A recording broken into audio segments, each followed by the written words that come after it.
Hey everyone, Superphiz here. Very excited about today's State of the Steak. Today is December 6th. I never get the date right. December 6th or 7th, 2020. It's a Monday. I'm wildly excited about today's State of the Steak because I finally get it. I get where we're headed. Since launch of the Beacon chain, I didn't know how to best guide users. I have had a gut feeling that I'm not comfortable with exchange-based staking. I've had a gut feeling that I'm not really comfortable with staking pools, but I haven't really known how to articulate that. Today, using the rule of thirds, these are my, people put add-ons on the screen. I don't know how to use computers yet. I don't know how to use YouTube yet. I don't know. I'm not a video editor. I'm getting there. At any rate, I'd like to talk to you about where we are in the big scheme of staking. This is something you can share with your friends. I hope you encourage your friends to take a step back and look at the big picture before they YOLO in. And now I can articulately explain that rather than just sharing my gut feeling. And so this is my cat saying, take your hand off the keyboard. In my mind, it was so much cooler, like it was a great idea, but now that I'm holding it up, I'm kind of like, what the hell am I doing? Bear with me. So I want to talk about 3 stages of staking. And the stage we're in right now is the green stage. That is, if you are a solo staker, it is time for you to stake. I encourage you to carefully set up a stake after you've participated in a test net. I encourage you to only stake on one machine. There's a user on Reddit last night who is not an English speaker who learned staking through pictures after having done pooled mining for about 2 years to raise 32 Ether. And because he was learning through pictures and following prompts, he created a redundant system and was slashed. I honestly feel really bad for him, but he's going to be okay. He'll be put in the exit queue, and in 2 years, he'll be able to get most of his Ether back. But if you're a solo staker, now is the time to jump in. It is a great time. If you have 64 ETH, then you can stake half of that, keep half of it in your pocket, and everything is great. If you don't have that, then I need you to wait. Just wait. I'm going to explain it to you, but I promise you it's in your best interest if you're not ready to solo stake to just wait. I'm going to tell you why. So green is solo staking. That's great. Do it if you've got it. Now we're going to move to yellow. And so the thing about yellow, it doesn't actually exist. Yellow is caution. And so caution is for trustless and decentralized pooled staking. Let me break that down for you. It's trustless because you are not trusting anyone else to take care of your coins. If they disappear, a contract can return those keys or deliver those coins to you when the network, when the 2 chains are merged. So because it's trustless, you're not depending on them to be around. You're not depending on a company or anything. It's going to be fine. It's decentralized because the nodes are split up all over the world. They're not housed in one warehouse. If that warehouse goes down, you're not going to lose anything. And it's a pool because you can stake there with less than 32 Ether. Now, I'm done being ashamed of saying that I'm a fan of Rocket Pool because I'm a fan of Rocket Pool. Rocket Pool is promoting a trustless and decentralized pooled staking solution. Now, I hope there are others. There needs to be competition to Rocket Pool. But right now, they are developing the product that will make a difference. But they can't ship yet. And so there's a great brief article by Lakshman Sankar that came out today. He is an Ethereum Foundation researcher, and he put the final pieces together for me because I had been reading some of this, but between running the 2-year-old and trying to maintain the community, I don't learn as much as I'd like to. But really what I finally understood is that there can be a protocol upgrade that allows the withdrawal address of a validator to be determined at the beginning when you submit the deposit.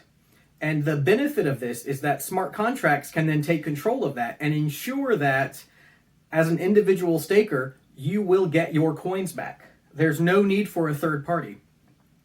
That is what Rocket Pool has explained to us for several months that they're waiting for, and it's why I'm very committed to sticking with them, because so many times they have made choices that are in the best interest of the community rather than their own best interest.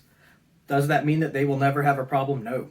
I can't say that they're going to be perfect. I cannot say that their contracts will not be exploited.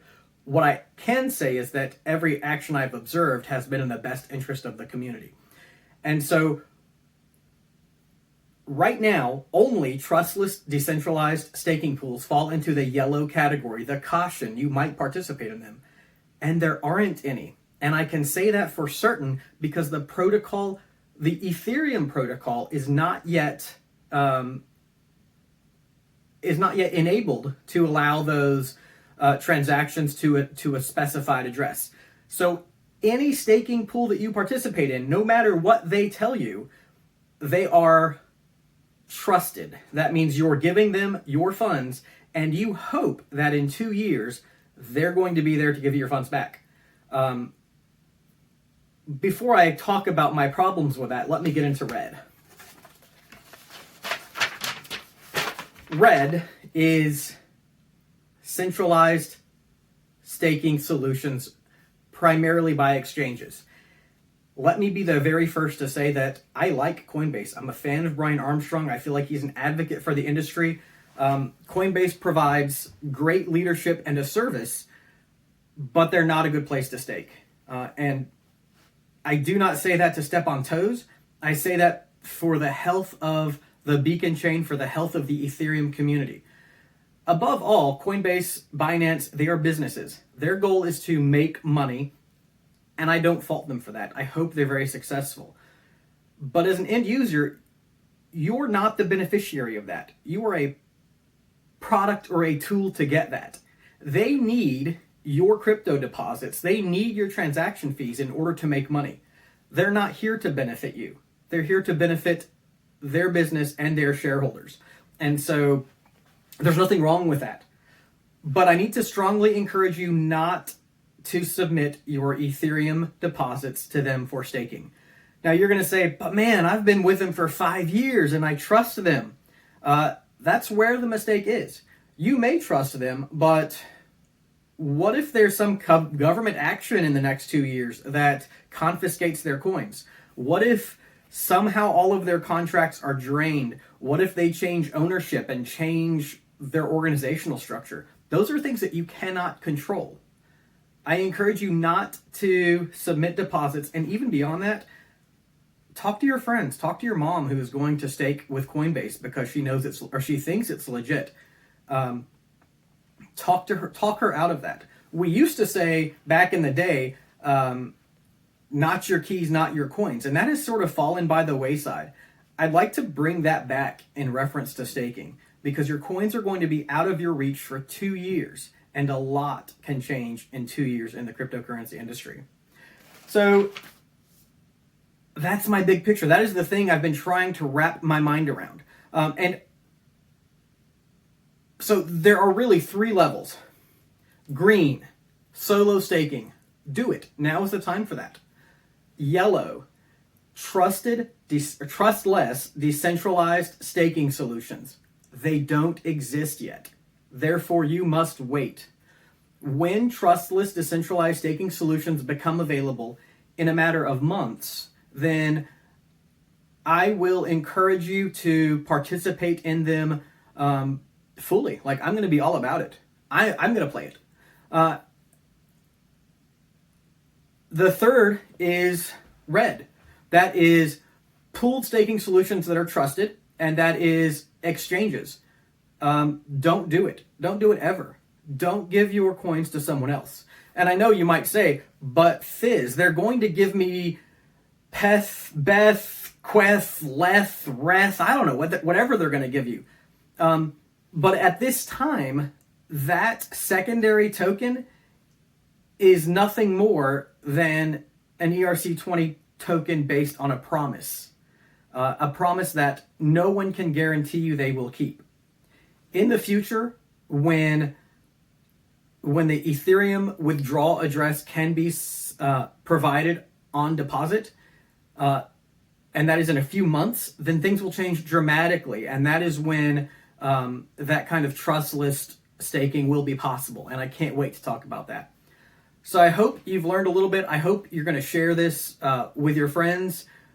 I have nothing against any of these entities. I know that this needs to be a rich environment, but we also have to make sure that we're taking care of our funds and we're taking care of the chain in the process.